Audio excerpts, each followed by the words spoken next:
everybody? Mandus here with Maximum Muscle Report. We're at the 2017 Teen Collegiate Masters Nationals. And when you come to big shows like that, you never know who you're going to run into. George. How you doing? I'm good, man. Raymont. What's up, man? Here we go. Name right.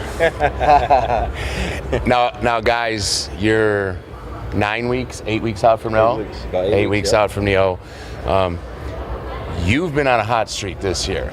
You're kind of the new guy, came out of the woodwork. Yeah, you've been working your way up the ladder, but you really broke out this year. What changed? I started working with Omar Ventura.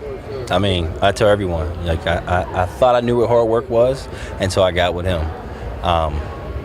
Yeah, and it's been like, the recipe. Well, your big win was in Pitt, and not only is that a big win because it's Pitt, but you beat George and you beat Andre Ferguson. And right now, there's nobody hotter in your division than Andre Ferguson.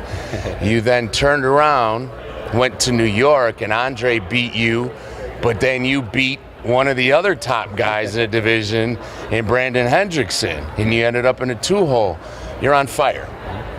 What's your thought process going into the O? Oh, my thought process, just like any other show, man. I'm going in for the win. I'm excited. This is my first Olympia, but I'm not getting caught like a deer in the headlights. I mean, I got guys like George and Andre and other guys who I talk to, and I use them as an examples to which has led me to where I'm at now. So it's going to be a blast, man. In there with those guys, first time, I'm going for the win now, Now, you talk about George. George, for the last couple years, you've been one of the more consistent athletes. Last year, the year before, you won show after show after show. In the last year and a half or so, you're starting to take a half a step back, and a few other guys have taken a step forward. It's a position you're not used to being in, because you were at the top tier. There was about 3 or 4 guys when you talked about men's physique, and you were one of the names. Good. And right now, there's probably 4 guys at the very, very top. And the 2 of you with 1 or 2 others are probably now, you've probably slid down out of the top 4 just for the consistency matter. Yeah. And you're probably sliding into that bottom of the first tier, top of the second tier, just because you need more wins and more top finishes under your belt. But George, what is your mindset now going from a guy who has been a front runner to really, you need to go back and catch some of the guys that you used to beat? Well, I would just throw that out the window. I don't feel like I need to catch anybody. I don't think I've slipped. I think last year, or the year the Arnold that I got second, I came in hot that year. Yeah. And I only got better. This year's Arnold, for my standards, I feel like it wasn't who I am. But I feel like gradually during the season, after I did the Arnold, I did the Dre Dillard, was fortunate enough to win City Limit Championships. A great, excellent show that everybody needs to do. But I see Ray, I talked to Ray, and I'm a realist, and I was just looking at him, and I'm like, dude, I got to step it up, or these guys are going to pass me, just like you were saying. Right. And I feel like I stepped it up. I feel like I showed up in Pittsburgh, and I was as sharp as I had been this season, and then I followed it up with an even better package for New York. I have no control over where I'm placed. Correct. So I don't put stipulations on it being top tier, or I don't place myself in the category. I think very highly of myself. I think I'm going to once again bring another consistent package, and I'm going to be a problem as usual, but where they place me, I don't have any control over. Right. So my mindset is, stay sharp. I love that I communicate with Ray and Team Ventura because they aren't playing any games. And if you plan on beating them, a Ray or an Andre, or Ryan Terry, or any other top here, Jeremy, Brandon, whoever, the top guys, then you better show up. I won't leave Jeremy popping out. These are just my pick of guys. No disrespect to other guys, but my pick of guys who are people that and it's always a sleeper.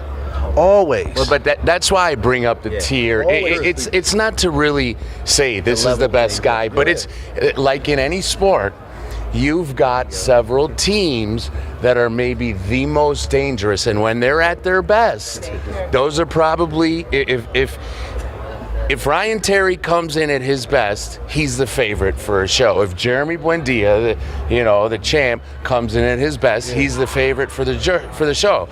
Brandon Hendrickson and Andre Ferguson, I think we can say the same. Those four now have consistently been at the top. You two now are sliding right in there, right under them, where if they're a hair off, you guys have them beat. But again, it's like any other sport. You say those are 6 very dangerous athletes. Yeah. The only reason I don't put Jeremy Potvin in there yet is, to me, you got to show a little more consistency. You can't have one big win and say, that's a top guy. What have you done for me lately? I mean, we're always consistently going to trying to prove ourselves, right? Correct. But yeah, I agree with you. I mean, it's as easy it is to put guys here and there. Like you said, you never know what's going to occur. Like George said, with the placings. True. But like you said, like all of us, we all share the same mentality. That's why the top guys are the top guys, and so on. We train to win, but we don't have control over the placings. Correct. But however, you don't change that approach, or you won't show up sharp. Now, you do though sometimes change the direction of what you're doing from a show going into a show. Maybe if you have 9, 10, 12 weeks and in the off season, don't you would make adjustments? Yeah, I do. I make adjustments every show. You can't just because you presented a winning package one show think that is going to make you roll all season long. It's evolution. That's just life. That's so if you're not evolving and you keep thinking that one thing is going to continue to make it so you have success, then you're dead in the water right there. Right. I always say this: it ain't Al Bundy time. If you don't know what that means, I ain't talking about poke high right now. 4 touchdowns in a high school game. Poke high, when it's time to talk about poke high, I will. But right now, if I win, okay, it's nice. But I'm trying to see what else I can get. George, who's your favorite physique in your division, other than yourself? I don't even know if anybody's asked me that before, man. I gave him a George question. Damn, that's a good question. Because everybody's different, Your favorite physique? Don't think too hard, man. Bobby Brown, probably, aka Andre Ferguson. Just because I feel like he's got the same type of physique as me, So you like yourself? Yeah, I like myself a lot. You gotta love yourself. Raymont, excluding yourself, who's your favorite physique in your division currently? It's definitely been George. I told him, like, the first pro show that I went to, I'm looking, I said, Jesus. Especially, like Andre, I love Andre's physique. I mean, it's definitely one of the best. But I tried to, I emulated him because we're a little bit close in height and the way his body flows, and it's just, symmetry. So other than mine, for sure, George. Now, you guys both know, everybody out there doesn't know, and it's not important, but I coach Brandon, and obviously I'm going to say Brandon's winning the Olympia this year. Yeah, you should say that. Who's winning the Olympia this year? Not Brandon. I mean, I wouldn't be myself if I didn't say me. There you go. Raymont, who's winning the Olympia this year? You just said his name, Raymont. I like that. Now, I really do think this is going to be the most exciting Olympia in men's physique we've ever seen, because, as I stated, you 6 on any given day can beat each other. 100%. Now, I truly don't believe anybody else can beat any of you 6 as long as you guys come in at your best. There's just nobody else out there who's going to be able to beat you. But that's a lot of guys. That's a field of 6. And 6 guys, you will never find a show where 6 guys come into shape. So I'm going to ask a hard question. If you were to anticipate somebody possibly slipping this year, who do you think that might be? Well, I gotta say the champ, because I'm looking to win. So that's the only person that I would consider slipping. George? You know, out of the top 6,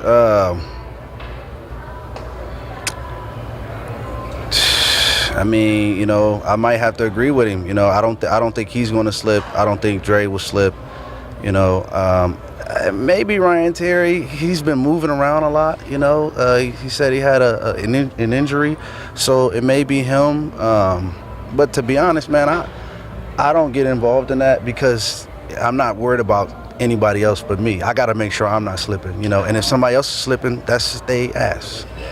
You know. I was gonna say, it's like no disrespect to anyone. You know, we expect everyone to show up on point. But I mean, if you don't win, that's slipping right there. Right. So, and that's just for everyone. You know, no moral victories. Either you win or lose. Guys, it's been a pleasure. Whenever we do big shows, we always run into somebody. But I always think it's a great pleasure to run into a handful of guys in the same division that are at the top of the game, and to be able to sit down and talk to you guys and to get a little perspective. Wrapping it up, what are you doing the last 8 weeks here going into the O? Whatever the orders are by my coach, sticking to the script, man. Stress levels, keeping it out. All we focus on is Olympia right here, man. So, just positioning myself right where I need to be. I'm kind of the same, man. Just listening to Brian Hoodick, TC Muscle. And, you know, just execute, man. Cross all the T's, dot all the I's. And, you know, get ready to hear the violins. We're going to hear some violins. On that note, George, Raymont, Mandus, Maximum Muscle Report, we're out.